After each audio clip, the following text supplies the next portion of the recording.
దేవుని వాక్యము సజీవమైన రెండంచులు గల ఖడ్గమురా.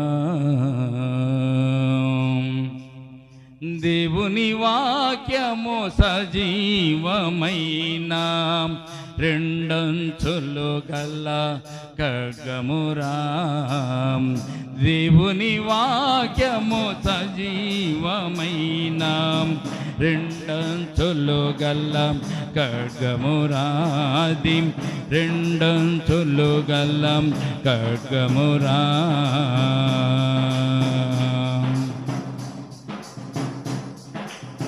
కీళ్లను మూల్గుల నరములను దూరుచు పాపము ఖండించునురా.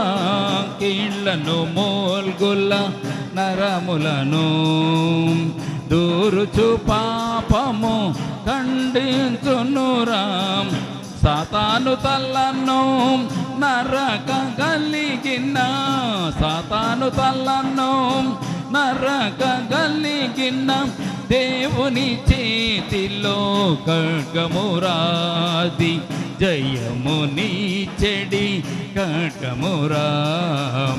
దేవుని చేతిలో ఖడ్గమురాది జయముని చెడి ఖడ్గమురా. దేవుని వాక్యము సజీవమైన రెండంచులు గల ఖడ్గమురా. దేవుని వాక్యము సజీవమైన రెండంచులు గల ఖడ్గమురాది రెండంచులు గల ఖడ్గమురా. చీకటిలో నా త్రోవను చూపే నీ పాదములకు దీపమురా. చీకటిలో నా త్రోవను చూపే నీ పాదములకు దీపమురా. శోధనలో నా శ్రమలలో నా శోధనలో నా శ్రమలలో నా సర్వాంగ కవచమై కాపాడునురా. సర్వాంగ కవచమై కాపాడునురా. దేవుని వాక్యము సజీవమైన రెండంచులు గల ఖడ్గమురా. దేవుని వాక్యము సజీవమైన రెండంచులు గల ఖడ్గమురాది రెండంచులు గల ఖడ్గమురా. యథార్థమైన వాక్యమురా నడతలు శుద్ధిని చేయునురా. యథార్థమైన వాక్యమురా నడతలు శుద్ధిని చేయునురా. పాపము నీకు అంటకుండా పాపమే నీకు అంటకుండా మదిలో ఉండిన కాపాడునురా. మదిలో ఉండిన కాపాడునురా. దేవుని వాక్యము సజీవమైన రెండంచులు గల ఖడ్గమురా.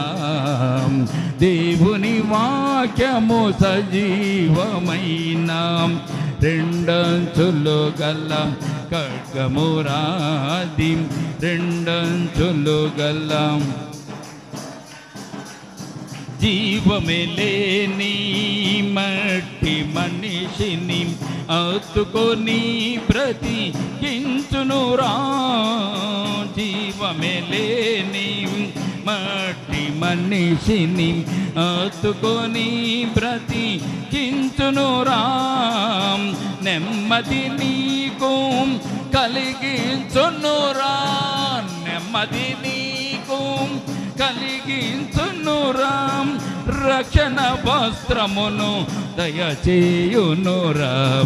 రక్షణ వస్త్రమును దయచేయునురా. దేవుని వాక్యము సజీవమైన రెండంచులు గల ఖడ్గమురా. దేవుని వాక్యము సజీవమైన రెండంచులు గల ఖడ్గమురాది. రెండంచులు గల ఖడ్గమురాది. రెండంచులు గల ఖడ్గమురా. దేవునికి స్తోత్రం కలుగును గాక. మరింతవరకు పాడిన పాటల నిమిత్తం ప్రభుని మనము ధ్యానం చేసుకోవడానికి ముందుకు వెళ్ళక ముందు చిన్ని వాక్యం చదువుకుని మనము ప్రార్థన చేసుకుని వాక్య భాగంలోనికి మనం వెళ్దామండి. ఆదికాండము 12వ అధ్యాయము మనము ఒక్కసారి జ్ఞాపకం చేసుకుందామండి. 2వ వచనాన్ని మనం చదువుతాం. ఆదికాండము 12వ అధ్యాయము 2వ వచనం చదువుకొని ప్రార్థన చేసుకుని వాక్య భాగంలోనికి మనం వెళ్దామండి.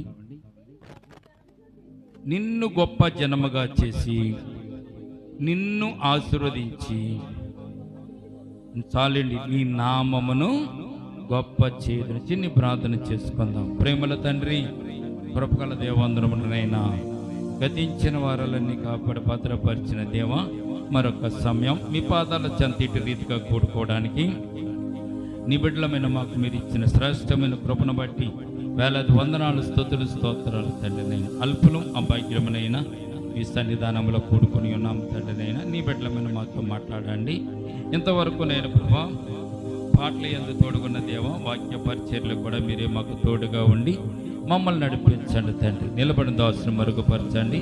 నీ దాసుని మా కాంతంలోంచి మీరే మాట్లాడండి. నీ దాసుని నోటికి బోరగా మీరే ఉండండి. ఇదిగో నేను ప్రభు దాసుని అధికారులు మొదలుగా నన్నింత వరకు కూడా ప్రభా మీ సంపూర్ణ ఆత్మ స్వాధీనములో ఉంచుకోండి తండ్రి. నీ దాసుని నోటికి బోరగోండి. దాసుని పెదవులు కాదు, దాసుని తలంపులు కాదు నైనా మీరే మీ బిడ్డల మాతో మాట్లాడండి. కూడా వచ్చిన బిడ్డలైన మమ్మల్ని అందరూ కూడా జ్ఞాపకం చేసుకోండి. వినగల చెవులు, గ్రంథగల హృదయం, అంగీకరించే మనస్సు, ఆనందించే ఆత్మని సమయం ముందు బిడ్డలమైన మాకు దయచేయమని ఈ సమయానంతటిని మీ చేతులకు అప్పగించుకుంటూ యేసయ్య ఉన్నతమైన పరిశుద్ధ నామమును ప్రార్థించి మిక్కిలి వినయముతో బ్రతిమలాడి వేడుకొంచున్నాము తండ్రి. ఆమేన్. ప్రియమైన బిడ్డలారా, మరి ఈ సమయం మందు చదవబడినటువంటి లేఖన భాగంలో ఉన్నటువంటి విషయాలను ఈ రాత్రి మనం ధ్యానం చేసుకుందామండి. ప్రభు మనకు సహాయం చేస్తుండగా మనం ఈ మాటలను ఒక్కసారి జ్ఞాపకం చేసుకుందాం. ఈ 12వ అధ్యాయము ఆదికాండము 2వ వచనం చూస్తే దేవుడు ఇక్కడ అబ్రహాము గారికి వాగ్దానం ఇస్తున్నాడు. దేవుడు అబ్రహాము గారికి ఇక్కడ వాగ్దానం ఇస్తున్నాడు. వాగ్దానాన్ని గురించి యెహోషువ గ్రంథము 21వ అధ్యాయము 45వ వచనంలో ఒక శ్రేష్టమైనటువంటి మాట మనం చూస్తాము. అది చదువుకుని మనము ఈ ఆదికాండము 12వ అధ్యాయంలోనికి వద్దామండి. యెహోషువ గ్రంథము 21వ అధ్యాయము 45వ వచనంలోనికి రండి ఒకసారి. యెహోషువ గ్రంథంలో నుంచి 21వ అధ్యాయము 45వ వచనాన్ని మనం చూద్దాం. చూడండి. యెహోవా వారి పితరులతో ప్రమాణము చేసిన వాటి అన్నిటి ప్రకారము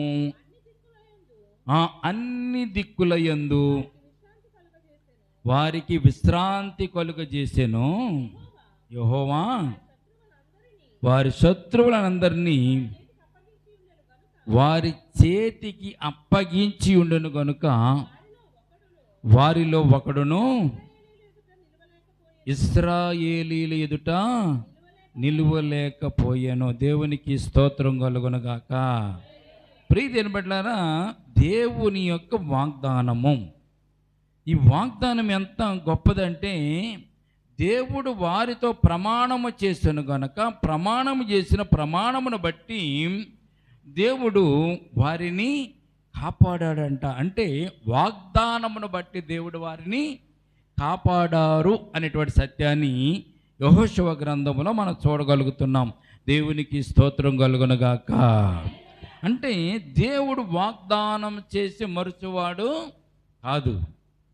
దేవుడు వాగ్దానం చేసి మర్చివాడు కాదు. ఒకవేళ మీకు దేవుడు కనుక వాగ్దానం ఇచ్చి వాగ్దానం ప్రకారం మిమ్మల్ని నడిపించలేదు అంటే మీలో ఏదో పొరపాటు ఉండొచ్చు తప్ప దేవుడు వాగ్దానం చేసి మర్చివాడు మాత్రము కాదు. ఇక్కడ దేవుని యొక్క వాగ్దానం ఆయన నిలబెట్టుకోవడానికి, నెరవేర్చడానికి ఆయన అన్ని రకాలుగా ఆయన ప్రణాళికలు ఏర్పాటు చేస్తూ ఉంటాడనే సత్యాన్ని మొట్టమొదటిగా మనం జ్ఞాపకం చేసుకోవాలి. అబ్రాహాము గారి దగ్గరికి వద్దాం. ఆదికాండము 12వ అధ్యాయము 2వ వచనంలో మనం చూస్తే దేవుడు అబ్రాహామును పిలిచిన తర్వాత, నేను చూపించే దేశానికి వెళ్ళమని చెప్పిన తర్వాత అబ్రాహామును దేవుడు వాగ్దానము చేత ఆశీర్వదిస్తున్న సందర్భాన్ని ఈ 2వ వచనంలో మనం చూడగలుగుతున్నాం. నువ్వు చూపించే దేశానికి వెళ్ళమన్నాడు, బయలుదేరిన తర్వాత అబ్రాహాము గారిని దేవుడు దీవిస్తున్నాడు. 2వ వచనంలో నుంచి ఏమని దీవిస్తున్నాడు?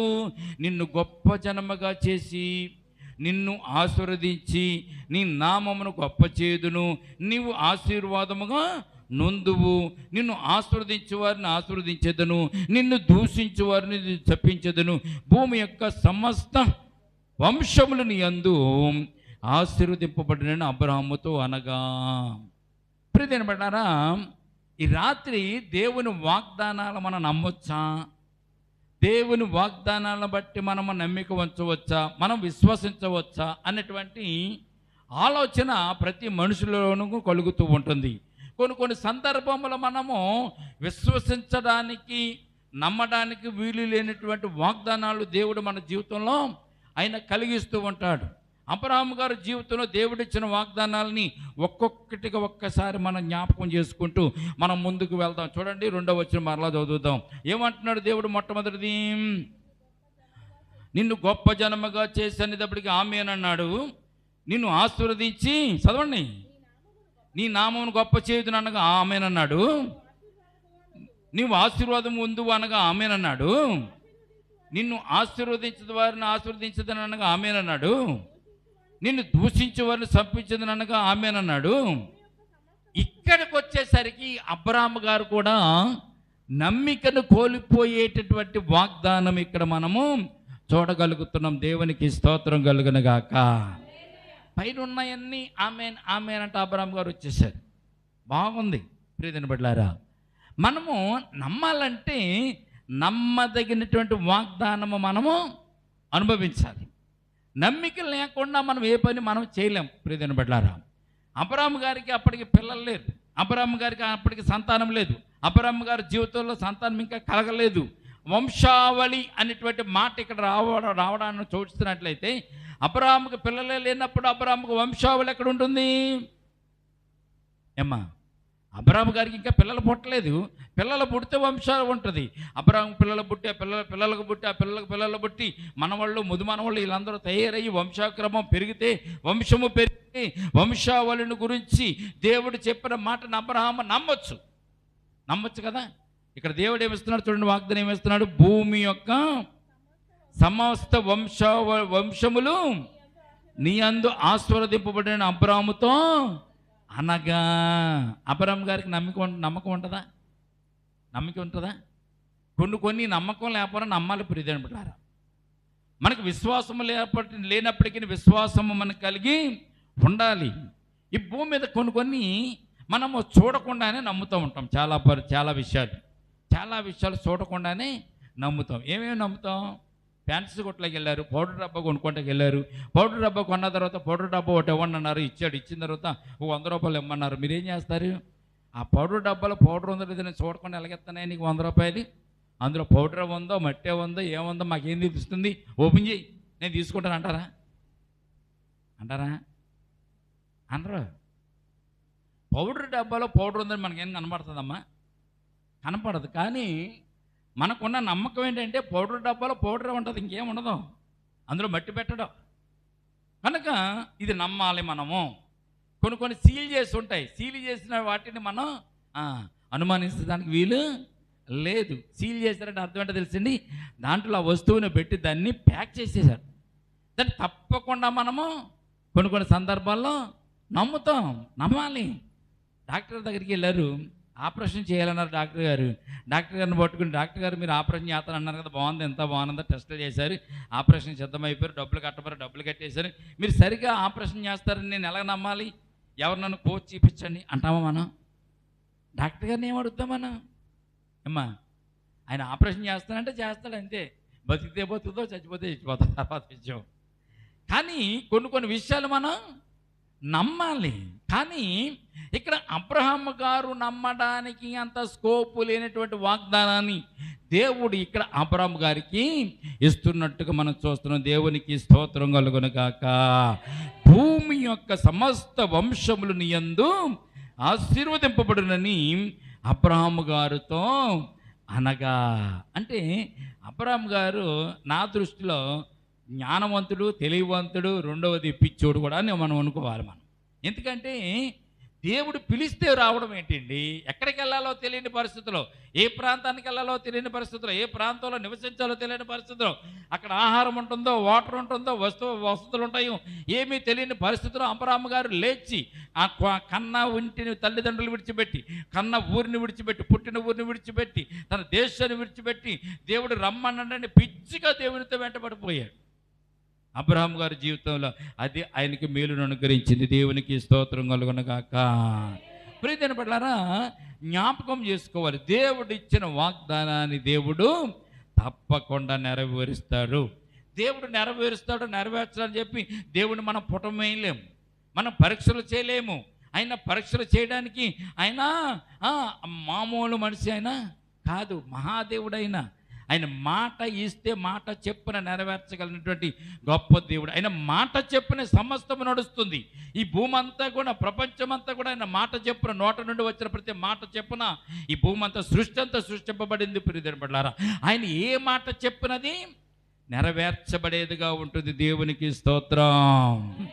కనుక దేవుని యొక్క ఆలోచన, దేవుని యొక్క కృప, దేవుని యొక్క మహిమ, ప్రభావాలు ఎంత గొప్పగా అబ్రహాము గారి జీవితంలో దేవుడు ఉంచాలని ఆలోచన చేశాడంటే, అబ్రహామును దీవించిన దీవెనలు మనం ఒక్కసారి చూస్తున్నట్లయితే, నిన్ను గొప్ప జనముగా చేసి, నిన్ను ఆశీర్వదించి, నీ నామమును గొప్ప చేసి, నీవు ఆశీర్వాదం పొందువు, నిన్ను ఆశీర్వదించే వారిని ఆశీర్వదిస్తాను, నిన్ను ఎవరైనా దూషించారనుకో వారిని నేను శపిస్తాను. దేవునికి ఉన్నటువంటి ప్రేమ, అద్భుతమైనటువంటి ప్రేమ అబ్రహాము గారి జీవితంలో.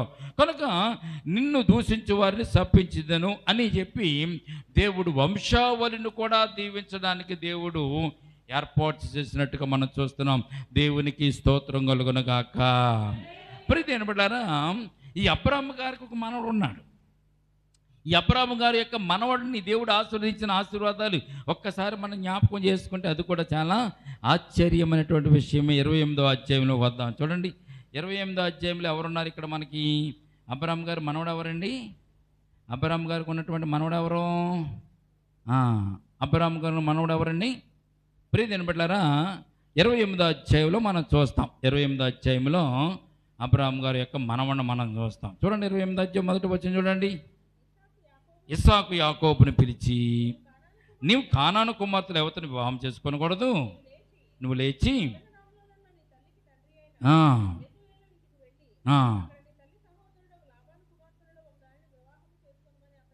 అతనికి ఆజ్ఞాపించి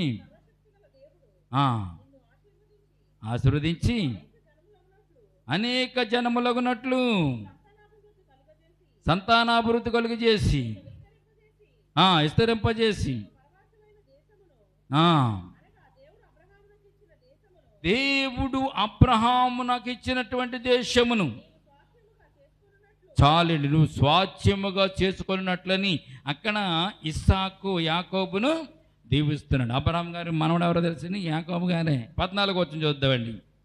14 వచనం 13 వచనం చూద్దండి. అక్కడి నుంచి యాకోబు పారుపోతూ చీకట పడిన తర్వాత ఒక కొండ మీద ఒక రాతిని తీసుకుని తలగడ కింద పెట్టుకుని, ఆ రాతి చూడండి 10వ వచనం చదువుదాం, ఒకసారి అర్థమవుతుంది బాగాను.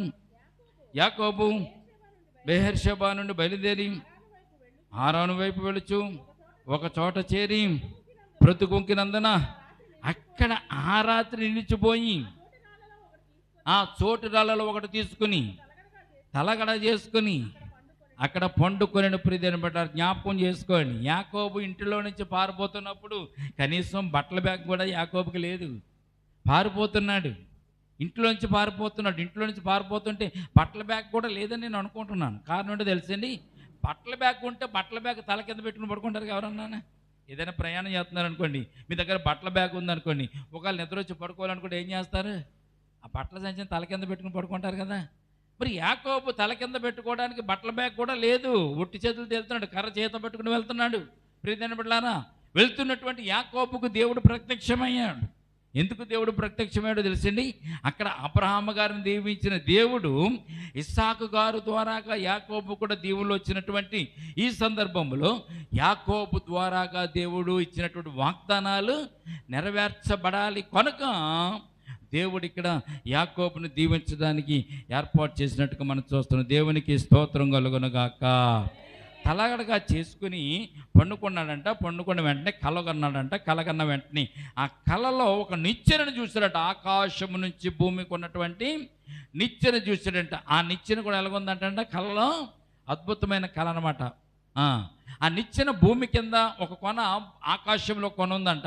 ఈ నిచ్చెన మీద దేవదూతలు ఎక్కుచూ దిగుచూ ఉన్నారంట. ఎలాగున్నారండి? ఎక్కుచూ దిగుచూ ఉన్నారు. ఒక నిచ్చెన మీద ఎక్కువడు ఎక్కుతాడు, దిగువడు దిగుతాడు అన్నది ఏముండదు. ఎక్కువడే ఉంటాడు, మళ్ళీ ఆడే కిందకి దిగాలి. రెండోవాడు ఎక్కాలంటే మరలా ఇటు దిగేసిన తర్వాత ఇంకొకటి ఎక్కాలి. అంతేకాని ఎక్కేవాడు ఎక్కడం, దిగేవాడు దిగడం అంటే అర్థం ఏంటో తెలిసింది ప్రియమైన. ఆ నిచ్చెన మామూలు వైశాల్యం కలిగినది కాదు, కొన్ని అడుగుల వెడల్పు కలిగినది, కొన్ని వేల అడుగుల పొడుగు కలిగినది. అటువంటి నిచ్చెనను యాకోబు చూశాడు. ఆ నిచ్చెన మీద నుంచి దేవదూతలు పైకి ఎక్కుచూ దిగుచూ ఉన్నటువంటి సందర్భాన్ని యాకోబు కలలో చూసినట్టుగా మనం చూస్తున్నాం. ప్రియమిట్లారా, చదువుదాం. 13వ వచనం చూడండి. మరియు యెహోవా దానిపైగా నిచ్చెన పైగా నిలిచి ఏమని ఇక్కడ చెప్తున్నాడు యాకోబుతోను?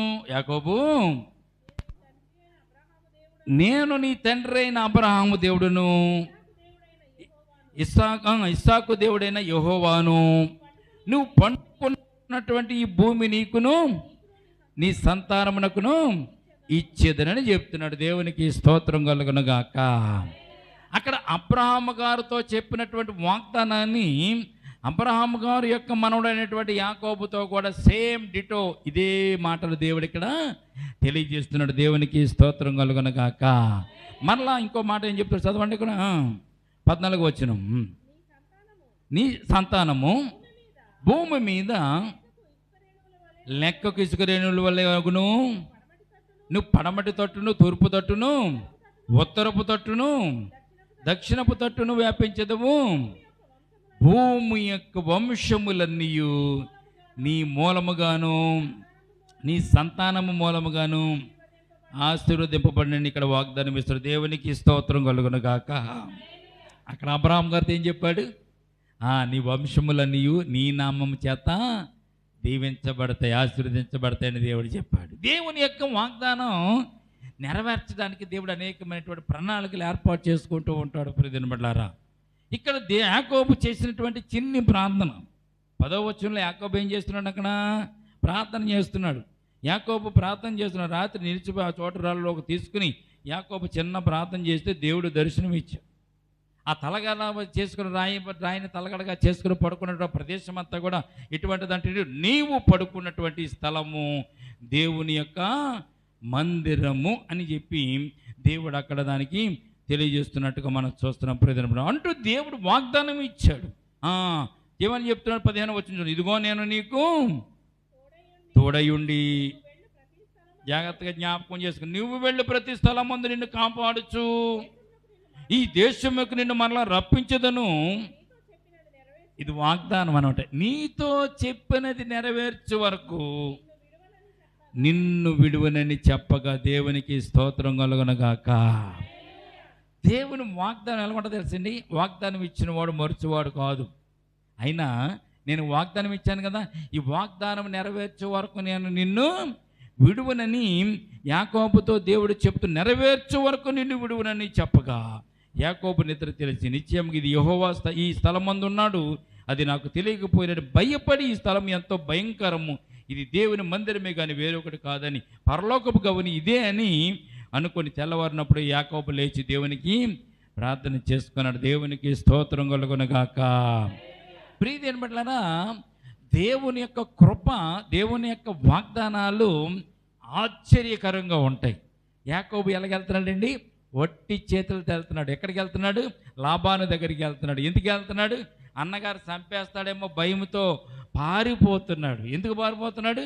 అన్నగారు వేషం వేసుకొని అన్నగారు మాటను మిమిక్రీ చేసి తండ్రి దగ్గర వాగ్దానాలు పొందుకున్నందుకు గాను అన్నగారు చంపడానికి వస్తుంటే యాకోబు అక్కడి నుంచి పారిపోతున్న సందర్భంలో ఈ సన్నివేశం అంతా కూడా జరిగినట్టుగా పరిశుద్ధ గ్రంథంలో మనం చూడగలుగుతున్నాం. దేవునికి స్తోత్రం కలుగునగాక.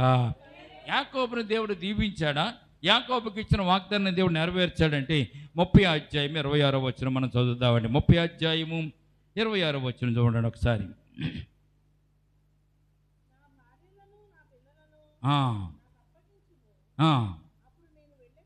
అప్పుడు నేను వెళ్ళేదను, నువ్వు ఎరుగుదువు కదా అని చెప్పాను. చూడండి, వెళ్ళినప్పుడు యాకోబు ఒంటరివాడు. లాబాను దగ్గరికి వెళ్ళినప్పుడు ఒక విషయం జ్ఞాపకం చేసుకోండి. ఇక్కడ ఫోర్జరీ సంతకం పెట్టి అబద్ధాలాడి మోసం చేసి దగా చేసి తండ్రిని మోసం చేసి దీవెనలు పొందుకుని పారిపోతున్న వాడికి ఎవరైనా ఇల్లు ఇస్తారా? ఎవరైనా ఇంట్లో ఆశ్రయం ఇస్తారా? ఎవరెవరో ఆశ్రయం కాదు కానీ ఇల్లు కూడా ఎవరు ఇటు దొంగోడు అని తెలిసిన తర్వాత మనం మన ఇంట్లో చేర్చుకుంటాం ఎవరినన్నా మనం. ఈ రోజున అటు మంచోడు కాదురా అని ఎవరన్నా బయట చెప్పారనుకోండి, అది చెప్పినప్పుడు వాడిని మనం ఇంట్లో తెచ్చుకుంటాం. మనం ఇంట్లో రానేస్తామా? కనీసం మంచినీళ్ళు ఇస్తామా? ఇప్పుడు మంచినీళ్ళు కూడా ఇవ్వం. దేవునికి స్తోత్రం కలుగును గాక. మన ఆలోచనలు అటువంటి, మన తలంపులు అటువంటి. కానీ దేవుని ప్రణాళిక చూడండి. దేవుడు యాకోబును ఆశీర్వదిస్తానని వాగ్దానం ఇచ్చాడు. ఇస్సాకు ద్వారా వాగ్దానం పొందాడు. అలాగే అబ్రహామును దేవుడు దీవించాడు. అబ్రహాము సంతానమైనటువంటి ఇస్సాకును కూడా దేవుడు దీవించాడు. ఇస్సాకును బట్టి యాకోబును కూడా దేవుడు దీవించాడు. దీవించిన తర్వాత యాకోబు పారిపోతున్నా కానీ దేవుడు యాకోబుకు తోడుగా ఉండి నడిచినట్టుగా మనం చూస్తున్నాం. ఈ రాత్రి ఏదైనా ఆపదలో ఉంటే మీరు ఒక్కసారి జ్ఞాపకం చేసుకోండి. దేవుడు నాకు వాగ్దానం ఇచ్చాడు, మనల్ని కాపాడుతానని, మనం రక్షిస్తానని, నడిపిస్తానని, క్షేమాన్ని ఇస్తానని అనేకమైన వాగ్దానాలు పరిశుద్ధ గ్రంథంలో ఉన్నాయి మన కొరకు. ఆ వాగ్దానాలను మన కొరకు దేవుడు ఇచ్చినవే కనుక ప్రియమైన బిడ్డలారా, దేవుడు నాకు వాగ్దానం ఇచ్చాడని కాపాడుతానని కాపాడుతాడు. నడిపిస్తానని వాగ్దానం ఇచ్చాడు, నడిపిస్తాడు. ఆరోగ్యం ఇస్తానని అన్నాడు దేవుడు, ఆరోగ్యం ఇస్తాడు. ఐశ్వర్యం ఇస్తానన్నాడు, ఐశ్వర్యం ఇస్తాడు. ఏ లోటు లేకుండా చేస్తానన్నాడు, ఏ లోటు నాకు చేయడు అనేటువంటి నమ్మిక మొట్టమొదటిగా మనము కలిగి ఉండాలి. ప్రియమైన బిడ్డలారా, దేవునికి స్తోత్రం కలుగును గాక. ఇక్కడ యాకోబుని దేవుడు ఎంతగా దీవించాడో ఆశీర్వదించాడో ఒక్కసారి మనం జ్ఞాపకం చేసుకుంటే 26వ వచనం నుంచి మనం చూద్దామండి. 26వ వచనం చూస్తే ఇక్కడ మనకి అర్థమయ్యే విషయం ఏంటి? చూడండి 26వ వచనం, నా భార్యలు నా పిల్లలు నాకు అప్పగించుము అంటే యాకోబుకి అసలు పిల్లనివ్వడానికి ఎవరు ఇష్టపడినటువంటి సందర్భంలో యాకోబుకి 2 భార్యలు వచ్చారు. యాకోబుకు పిల్లలు గారు యాకోబుకి దాసీలు 2 దాసీలు కూడా వచ్చారు. యాకోబు యొక్క జీవితం అంచెలంచెలుగా ఎదగడం, అంచెలంచెలుగా దీవించబడడం మనం చూస్తున్నాం. ప్రియమైన బిడ్డలారా, చూడండి ఇక్కడ లాబానుతో మామగారితో అంటున్నాడు, యాకోబు ఎక్కడ పారిపోతాడో ఎక్కడికి వెళ్ళిపోతాడో చేయకుండా అని చెప్పి లాబాను ఏం చేశాడంటే యాకోబు యొక్క భార్యను అంటే లాబాని యొక్క కుమార్తెలను లాబానికి ఇచ్చిన లాబానుకున్న మనవరాళ్ళని వాళ్ళందరూ కూడా తాడు కట్టేసి చేతితో పట్టుకుని కూర్చున్నాడు. ఎవరు? లాబాను. వీళ్ళు ఎక్కడికి పారిపోతారని చెప్పి వారి చుట్టూ ఒక గస్తీని పెట్టాడు లాబాను. గస్తీని పెట్టేసరికి యాకోబు వీళ్ళని తీసుకుని వెళ్ళడానికి అవకాశము లేకుండా పోయింది. అందుకే లాబాను దగ్గరికి వచ్చి యాకోబు మాట్లాడుతున్నాడు ఇక్కడ ఏమని, నా భార్యలను నా పిల్లలను నాకు ఇచ్చేసాయి, నీకు ఎంత కొలువు చేశానో నీకు తెలుసు. అందుకు 27వ వచనం లాబాను ఏమంటున్నాడు చూడండి, అందుకు అతనితో, నీ కటాక్షము నా మీదనున్న ఎడల నా మాట వినుము, నిన్ను బట్టి యెహోవా నన్ను ఆశీర్వదించినని శకునము చూసి తెలుసుకుంటునని చెప్పాను. దేవునికి స్తోత్రం కలుగునుగాక. మాంగారు, నా భార్యలు నా పిల్లలు నాకు ఇచ్చారు, వెళ్ళిపోతానంటే ఎక్కడికి వెళ్తావరా నువ్వా నన్ను అడగాలి. యాకోబుని ఏమనాలి? లాబాను, ఎక్కడికి వెళ్తావరా, వెళ్ళిపోతానంటున్నావేంటి, ఒళ్ళేమన్నా కొవ్వెక్కిందా అని అడగాలి లాబాను. కానీ లాబాను ఏమన్నాడు తెలిసింది, యాకోబును బతుమాలుకుంటున్నాడు. నా భార్యలు నా పిల్లలు నాకు ఇచ్చేసే నేను వెళ్ళిపోతానని అంటుంటే లాబానికి కోపం రావడం లేదు. యాకోబు మీద భక్తి కలిగి యాకోబుతో లాభాన్ అంటున్నటువంటి మాట ఏంటో తెలుసా? అందుకు లాభాన్ అతనితో, నీ కటాక్షము నా మీదనున్న ఎడల నా మాట వినుము, నిన్ను బట్టి యెహోవా నన్ను ఆశీర్వదించానని చెప్తున్నాడు. దేవునికి స్తోత్రం గాక.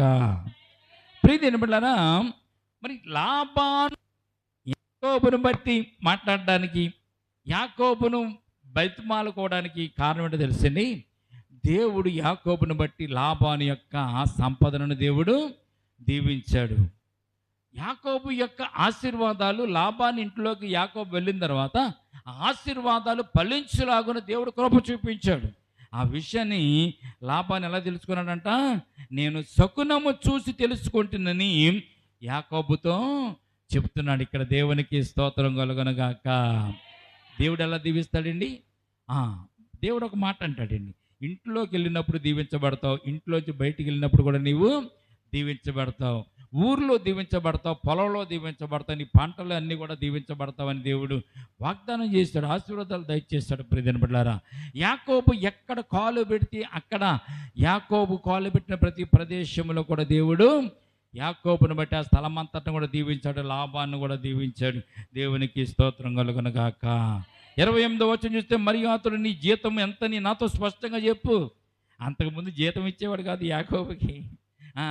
భార్యను బట్టి ఒకసారి కొలువు చేశాడు 7 సంవత్సరాలు. ఆ తర్వాత లేయాని ఇచ్చిన తర్వాత మళ్ళీ రాహేలు కోసం మరలా 7 సంవత్సరాలు కొలువు చేశాడు. 14 సంవత్సరాలు కొలువు చేశాడు. తర్వాత మరలా ఇష్టపడి మరలా ఇంకొక 7 సంవత్సరాలు కొలువు చేశాడు. దాదాపు 20 సంవత్సరాలు కొలువు చేసిన తర్వాత, కొలువు చేసినా కానీ జీతం ఇవ్వనటువంటి లాభాన్ని ఇప్పుడు నీకు ఎంత కావాలి కోరుకో యాకోబు, నేను నీకు జీతం ఇస్తాను, ఎంత కావాలి అంత. ఈ 20 సంవత్సరాలు బట్టి నువ్వు కోల్పోయింది కోరుకుంటావా? కోరుకో, నువ్వెంత కోరుకున్నా నేను నీకు ఇస్తాను, నీ జీతం ఇంత నాతో స్పష్టంగా చెప్పుము, అది ఇచ్చేదును అనినో. దేవునికి స్తోత్రం కలుగునుగాక. నువ్వు ఎంతైతే కోల్పోయావో, నీకు ఎంతైతే కావాలో అంత నేను అడుగు, నువ్వు అడుగు, నేను నీకు ఇస్తాను అంటున్నాడు. అందుకు యాకోబు అతను చూసి, నేను నీకెట్లు కొలువు చేస్తున్నా, నీ మందలు నా యొద్ద ఎట్లున్నది అది నీకు తెలియను, నేను రాకమునుపు నీకున్నది కొంచెమే, అయితే అది బహు అభివృద్ధి పొందిన, నేను పాదము పెట్టిన చోటలో యెహోవా నిన్ను ఆశీర్వదించనని చెప్తున్నాడు. దేవునికి స్తోత్రం కలుగునుగాక. దేవుడు వాగ్దానం ఇస్తే, దేవుడు ఆశీర్వదిస్తే, నీకున్నటువంటి ప్రతి సంపద కూడా కొద్దిగా ఉన్నా కానీ అది 1000 అభివృద్ధి పొందుతుందన్న సత్యాన్ని పరిశుద్ధ గ్రంథం మనకు తెలియచేయబడుతుంది. దేవునికి స్తోత్రం కలుగునుగాక. ఇక్కడ యాకోబును దీవించిన దేవుడు, యాకోబు యొక్క సంతానాన్ని దీవించిన దేవుడు, యాకోబు వంశావళిని దీవించిన దేవుడు, ఆ దీవుల వర్షము ఇంకా ముందుకు కొనసాగుతూ ముందుకు వెళ్తున్నట్టుగా పరిశుద్ధ గ్రంథంలో మనం చూడగలుగుతున్నాం. యాకోబుని దీవించిన దేవుడు, ఇస్సాకును దీవించిన దేవుడు, అబ్రహాముకి ఇచ్చిన దీవెనలు వీరి మీద నుంచి నడుస్తూ ఆఖరికి యాకోబు యొక్క సంతానమైనటువంటి యోసేపు యొక్క జీవితంలోని కూడా ప్రవేశించినట్టుగా పరిశుద్ధ గ్రంథంలో మనం చూస్తున్నాం. 37వ అధ్యాయం చూద్దాం ఒకసారి. 37వ అధ్యాయము, 37వ అధ్యాయానికి రండి ఒకసారి. 37వ అధ్యాయములు ఇక్కడ మన అసలైనటువంటి చరిత్రకారులు మనం ఇక్కడ మనం చూడగలుగుతున్నాం. 37వ అధ్యాయము చదువుదాం ఒకసారి. చదువుదాం. 37 మొదటి వచనం చదువుదామా. యాకోబు పరదేశవాసిగా ఉన్న కానాను దేశంలో నివసించెను. యాకోబు వంశములు ఇది. యోసేపు 16 ఏండ్ల వాడనై తన సహోదరులతో కూడా మందను మేపుచుండెను. అతడు చిన్నవాడే తన తండ్రి భార్య అయిన బిల్హా కుమారుల యొద్దను జిల్పా కుమారుల యొద్దను ఉండెను. అప్పుడు యోసేపు వారి చెడుతరమును గూర్చి సమాచారం వారి తండ్రి వద్దకు తెచ్చుచూ ఉండెను. యోసేపు యొక్క జీవితంలో మంచితనమే మొదటి నుంచి కూడా. జిల్పా కుమారుల యొక్క చెడుతనమును, బిల్హా కుమారుల యొక్క చెడుతనమును, ఇక్కడ యాకోబు తండ్రి వద్దకు బిల్హా కుమారుల యొక్క చెడుతనాన్ని తండ్రి దగ్గరికి యోసేపు తెచ్చుచూ ఉన్నటువంటి సందర్భాన్ని ఇక్కడ మనం చూస్తున్నాం. 3వ వచనం చూడండి. మరియు యోసేపు ఇశ్రాయేలు వృద్ధాప్యం ముందు పుట్టిన కుమారుడు కనుక తన కుమారులందరికంటే ఎక్కువ అతను ప్రేమించి అతని కొరకు విచిత్రమైన నిలువుటంగి పుట్టించాను. అతని సహోదరులు తమ తండ్రిని అతను తమకు అంతే ఎక్కువగా ప్రేమించుట చూసినప్పుడు వారు అతని మీద పగబట్టి అతని క్షేమ సమాచారం అడగలేకపోయారు. యోసేపు 5వ వచనం చదువుతాను. ఇక్కడ నుంచి యోసేపుకి టర్నింగ్ పాయింట్, దేవుడిచ్చిన వాగ్దానాలు నెరవేర్పును గురించి యోసేపుకు ఇక్కడ దేవుడిస్తున్నటువంటి చూడండి, ఇక్కడ మనం 5వ వచనం కళలో మనం చూస్తాం. యోసేపు ఒక కలగని తన సహోదరులతో అది తెలియచెప్పగా వారు అతని మీద పగబట్టిరి. అతడు వారిని చూసి, నేను కలగని మీరు కలగంటిని మీరు దయచేసి వినుడని, అదేమనగా మన చేలోని పనులు కొట్టుచుంటిమి, నా పనలేచి నిలిచి ఉండగా నీ పనులు నా పన చుట్టుకుని నా పనకు సాష్టాంగపడినని చెప్పాను. ఎవరో యోసేపు గారు చెప్పారు. ఇక్కడ యోసేపు ఒక కలగన్నాడు. ఆ కళ కూడా ఎవరు ఇచ్చారు? దేవుడు యోసేపుకు దర్శనం ఇచ్చాడు. ఇప్పుడు మనం కళ అంటున్నాం, ఆ రోజులో దర్శనం అది. యోసేపుకు దేవుడు దర్శనం ఇచ్చాడు. ఏ దర్శనం అది? ముందు కాలానికి జరగబోయేటటువంటి సంగతులను గురించి దేవుడు యోసేపుకు ముందుగానే దర్శన రూపంలో తెలియజేశాడు. దేవునికి స్తోత్రం కలుగును గాక. ఏమని తెలియజేశాడు?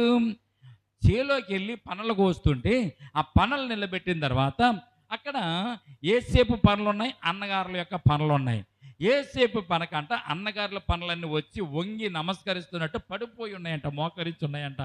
ఈ కళను యోసేపు కన్నాడంట.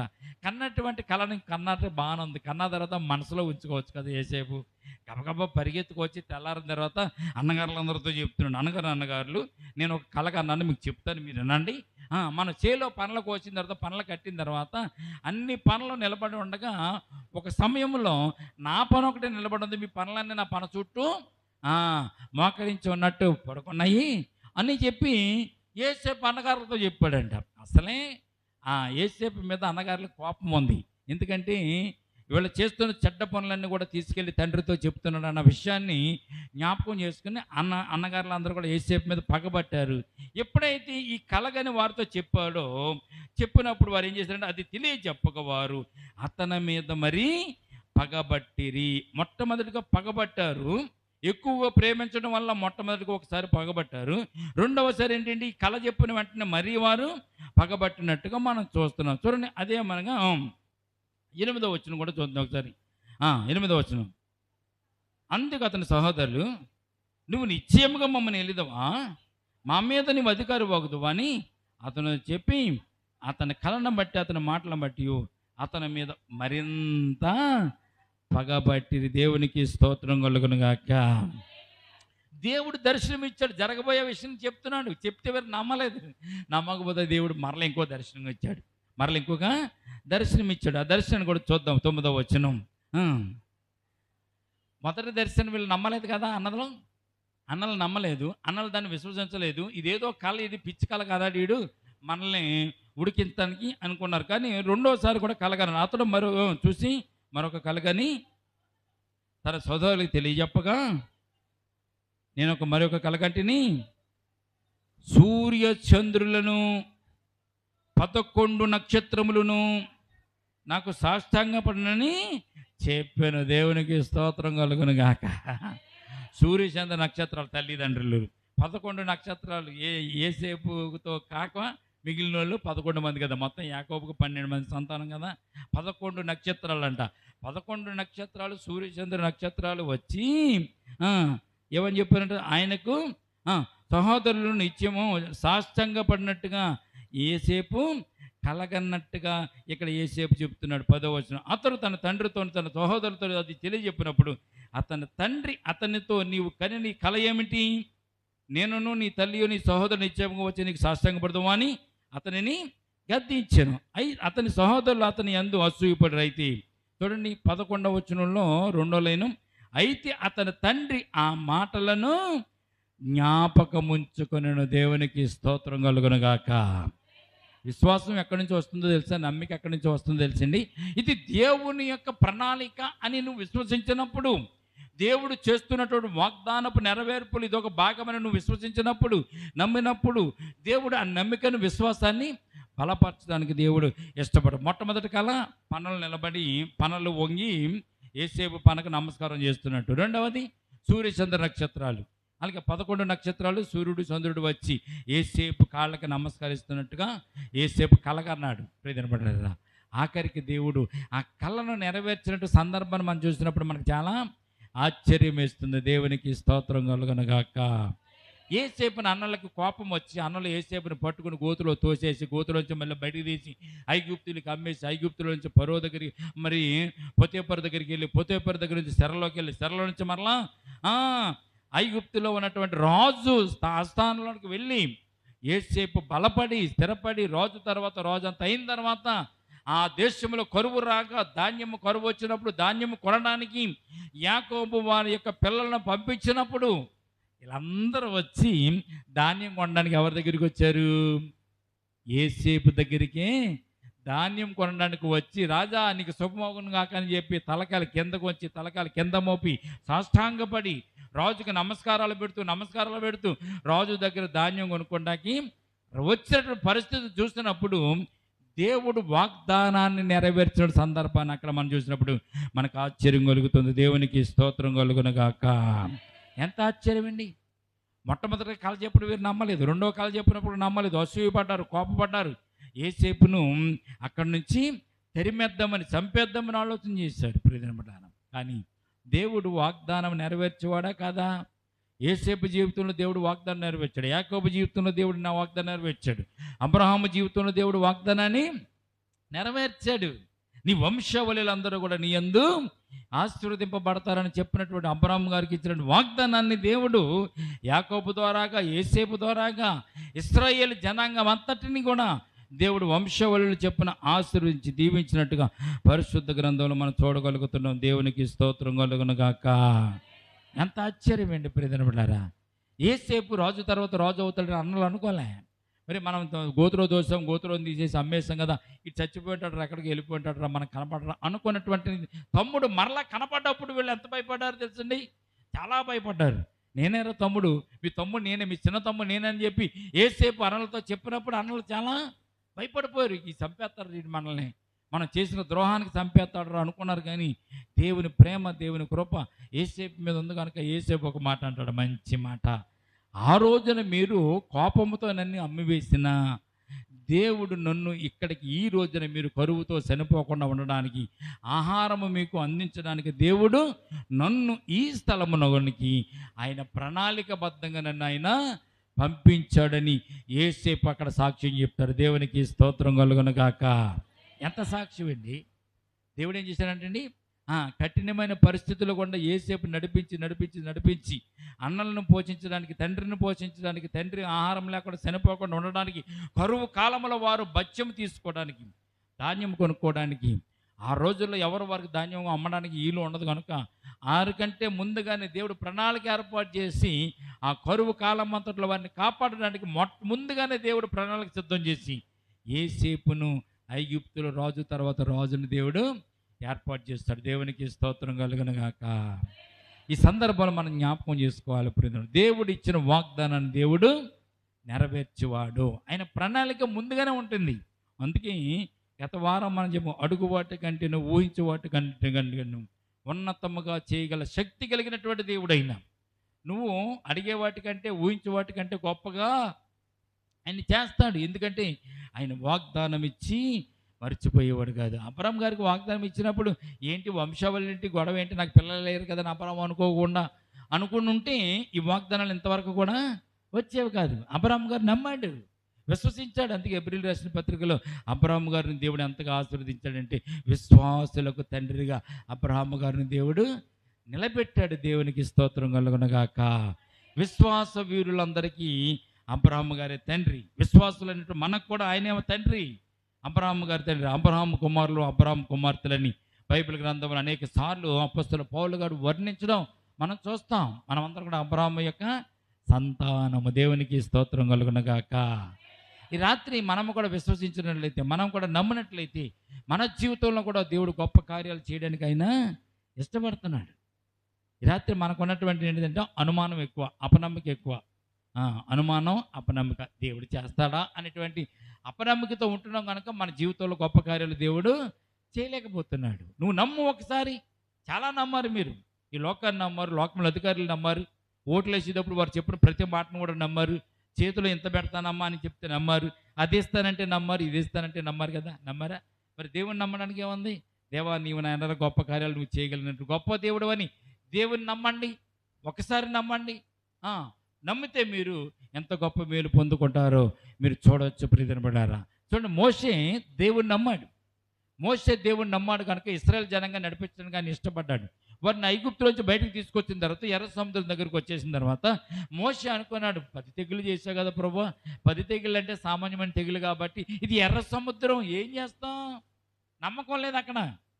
మోషే కూడా నమ్మకం లేదు. దేవుడు చెప్పాడు, ఏంటి చూస్తున్నావు నువ్వు, నీ కర్రను చూపు అన్నాడు. కర్ర జాపితే ఏమవుతుంది ప్రభు? కర్ర జాపితే ఏమవుతుంది? ఇదంతా సముద్రం, ఇది కర్ర జాపితే ఏమవుతుంది? సముద్రం ఎక్కడికి వెళ్తుంది అన్నాడు మోషే. అంటే నేను చెప్పినట్టు చేయి నువ్వు, నీకెందుకు అన్నాడు దేవుడు. వెంటనే కర్ర చెప్పాడు. ఎర్ర సముద్రం 2 పాయలు అయిపోయి 6 నెలలు ఇచ్చింది. దేవునికి స్తోత్రం కలుగును గాక.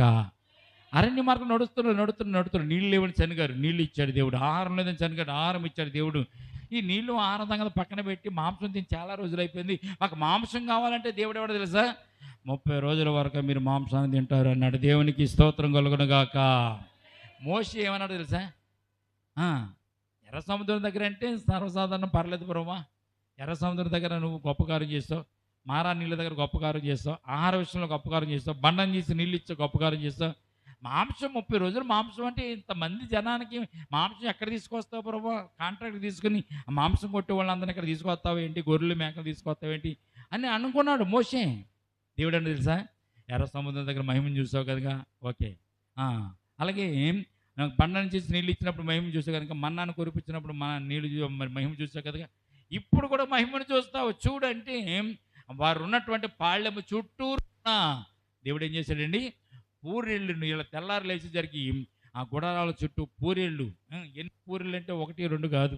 వారు ఎన్ని చంపుకు తిన్నా కానీ ఇంకా పూరీలు పడతాం మొదలుపెట్టి 30 రోజుల పాటు వారు మాంసం తిని తిని తిని పళ్ళ సందులో మాంసం ఉండగానే వారిని అందరూ కూడా దేవుడు శనిగిన వారిని మాంసం కావాలన్న అందరూ మొత్తం అందరూ చంపేశాడు. అంతే దేవుడు.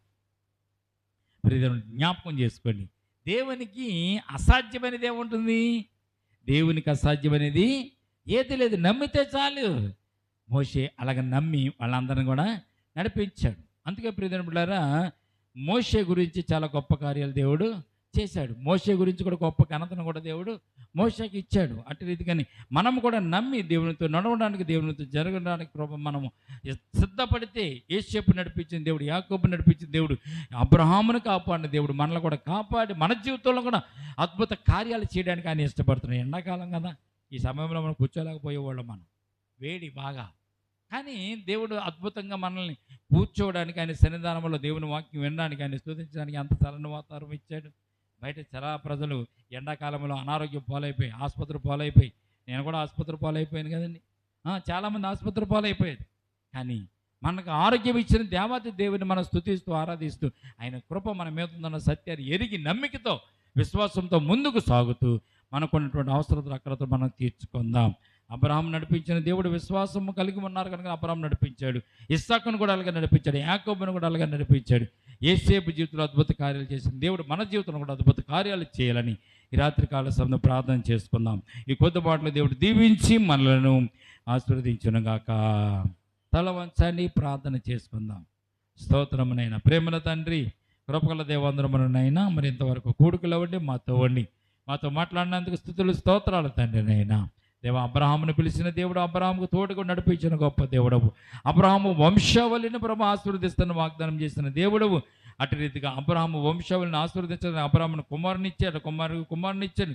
ఆ కుమారులకు కుమారులను ఎందరినో ఇచ్చానని ప్రభు. ఆఖరికి యేసేపు ద్వారాగా నేను ప్రభు, యాకోబు ద్వారాగా అనేక మంది సంతానాన్ని ప్రభు వారికి ఇచ్చి వంశావళిని అభివృద్ధి పరిచినటువంటి గొప్ప దేవుడు నీవే తండ్రి. నైనా ఈ సమయం ఉందని ప్రభా, వారి యొక్క జీవితాలను ప్రభు మేము ధ్యానం చేసుకోవడానికి, జ్ఞాపకం చేసుకోవడానికి ప్రభా, మీరు మాకు ఇచ్చిన శ్రేష్టమైన కృపను బట్టి స్తుతులు స్తోత్రాలు తండ్రి. నైనా నీ మాటలు విన్న ప్రతి ఒక్క వాక్ బిడ్డను ప్రభా, నీ వాక్యం విన్న ప్రతి ఒక్క బిడ్డను ప్రభు జ్ఞాపకం చేసుకుని విశ్వాసముల వారు బలపడడానికి నన్ను కృప చూపించండి.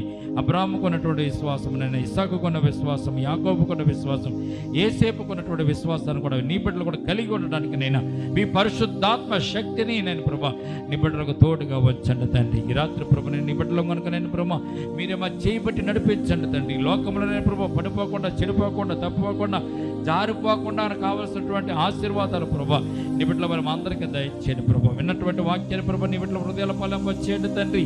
అనేక మంది లోకంలో విశ్వాసాన్ని కోల్పోతున్నారు తండ్రి. నైనా విశ్వాస సహితమైన ప్రేమ లేకుండా పోతుంది ప్రభు. నైనా నమ్మకమైన దేవుడు అని నైనా ప్రభా, వాగ్దానం చేసి మరుసువాడవు కాదని ప్రభు. నైనా అనేక మందిని ప్రభు అటు రీతిగా వాగ్దానముల ద్వారా నడిపించి ఆశీర్వదించిన గొప్ప దేవుడు అని తెలుసుకుంటున్నాను ప్రభు. నీలో విశ్వాసంతో బలపడడానికి నైనా నీ కృపనైన ప్రభు నీ బిడ్డల మనం మాకు దయచేయండి తండ్రి.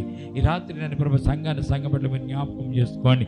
సంఘ బిడ్డల చుట్టూ మీకు ఖర్చు వేసి కాపుదలు దయచేయండి ప్రభా.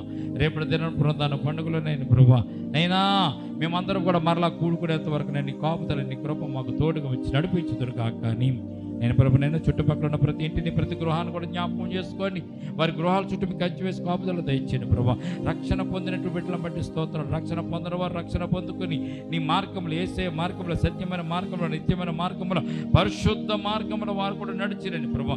నరకము నుంచి తప్పింపబడి పరలోక రాజ్యానికి వారు కూడా వెళ్ళేటువంటి మార్గంలో వారు కూడా ప్రవేశించడానికి నేను నీ కృప వారికి దయచేయండి తండ్రి. అనారోగ్యమైన ప్రతి ఒక్కరి బిడ్డను ముట్టి స్వస్థపరిచి ఆరోగ్యం దయచేయండి. ఇరుకులో ప్రభు ఇరుకుల నుంచి తప్పించండి, ఇబ్బందుల నుంచి తప్పించండి తండ్రి. ఎవరైతే ఈ రాత్రి నేను ప్రభు కోలుకలేని స్థితిలో ఉన్నారో, ఆసుపత్రిలో ఉన్నారో నేను ప్రభు, నేను ఆసుపత్రి మందులతో నేను ప్రభు ఇబ్బంది పడుతున్న తండ్రి. నేను ప్రభు బెడ్ మీద లేగలేని పరిస్థితిలో ఉన్నారు. వారందరూ కూడా జ్ఞాపకం చేసుకోండి ప్రభు. ఆసుపత్రిలో ఉన్నటువంటి ప్రతి ఒక్క బిడ్డను ప్రభు సంపూర్ణమైన ఆరోగ్యం వరకు దయచిన వారు కోలుకుని వారి ఇంటికి రావడానికి కృప చూపించండి తండ్రి. నిరాశలైన వారు ఉన్నారు తండ్రి, డబ్బు లేని వారు ఉన్నారు తండ్రి. నైనా దేవా అనాథలైన వారు అనేక మంది ఉన్నారు తండ్రి. నేను వారందరికీ నేను ప్రభు మీరు సహాయం దయచేయండి, మీ కృప అనుగ్రహించండి తండ్రి. నైనా ఈ రాత్రి నేను ప్రభు వారందరూ కొరకు ప్రార్థిస్తున్నాం తండ్రి. ఎండ వేడికి భరించలేక అనేక మంది నేను ప్రభు సొమ్మసిల్లిపోతున్న పరిస్థితులు తండ్రి. నేను రోహిణి కాత్రులు అనేక మంది నేను ప్రభు వడగాలుపులు తగిలి నేను ప్రభు పడిపోతున్న పరిస్థితులు, ప్రాణాలు విడుస్తున్న పరిస్థితులు నేను ప్రభు జ్ఞాపకం చేసుకుని బిడ్డలైన వారిని అందరూ జ్ఞాపకం చేసుకోండి ప్రభు. వారి చుట్టూ మీకు కంచి వేయండి, కాపుదలు దయచేయండి, చల్లని వాతావరణం మాకు దయచేయండి తండ్రి. అటు రీతిగా ప్రభు చదువుకున్న బిడ్డలను బట్టి ప్రార్థిస్తున్నాం తండ్రి. పరీక్షలు రాశారు, పాస్ అయిన వారు కొంతమంది ఉన్నారు, ఫెయిల్ అయిన వారు కూడా కొంతమంది ఉన్నారు తండ్రి. ఫెయిల్ అయిన వారు మళ్ళీ రాసి పాస్ అవ్వడానికి కృప చూపించండి. నేను ప్రభు పాస్ అయిన వారు ముందు క్లాసులకు వెళ్ళడానికి వారికి కావాల్సిన పుస్తకాలు, వారికి కావాల్సిన బట్టలు, వారికి కావాల్సిన వసతులన్నీ కూడా నేను ప్రభు ఏర్పాటు చేసుకోవడానికి వారి తల్లిదండ్రులకు నైనా ఆర్థిక పరమైన అవసరం మీరు తీర్చండి తండ్రి. అలాగే నేను ప్రభునైనా మా దేశాన్ని, మా రాష్ట్రాన్ని, మా ప్రాంతాన్ని కూడా జ్ఞాపకం చేసుకుని దీవించండి తండ్రి. నైనా ఈ సమయం ముందునైనా నీ బిడ్డలుగా నీ సన్నిధానంలో కూడుకుని స్తుతించడానికి గణపరిచి ఇచ్చిన కృపను బట్టి స్తోత్రాలు చెల్లించుకుంటూ నీ బిడ్డలు ఇంటికి వెళ్ళి చూడగా నీ సన్నిధానం ఆశీర్వాదం నింపండి. మరి గృహాల చుట్టూ మీకు ఖర్చు కాపుదలు దయచేయండి ప్రభా. రేపటి దినాన్ని మరలా ఇటు రీతిగా కూడుకునేంతవరకు మీ కాపుదలు దయచేయమని విన్నటువంటి ప్రతి మాటను ప్రభు నేను మీరు పరిశుద్ధపరచమని తండ్రి. నేను నీ మాటల ప్రభు సత్యమైనవి కనుక నేను ప్రభు, యథార్థమైనవి కనుక నేను ప్రభు, యథార్థమైన మాటలను బట్టి హృదయంలో ఫలింపచేయమని ఆశీర్వాదాలతో నీకు కానీ యేసయ్య ఉన్నతమైన పరిశుద్ధ నామమును ప్రార్థించి మిక్కిలి వినయముతో బ్రతిమలాడి వేడుకొనుచున్నాము తండ్రి. ఆమేన్. కుమారుడైన యేసుక్రీస్తు కృపయు పరిశుద్ధాత్మని సహవాసం ఇప్పుడు ఎల్లప్పుడు వచ్చి పర్యంతము సంగమునకును మనకును సదాకాలము తోడు నెడగుండునగాక. ఆమేన్. యేసు రక్తమే చెం, ప్రవేశ రక్తమే చెం, యేసు నామమున సంపూర్ణ విజయం కలుగునుగాక. ఆమేన్. ఆమేన్.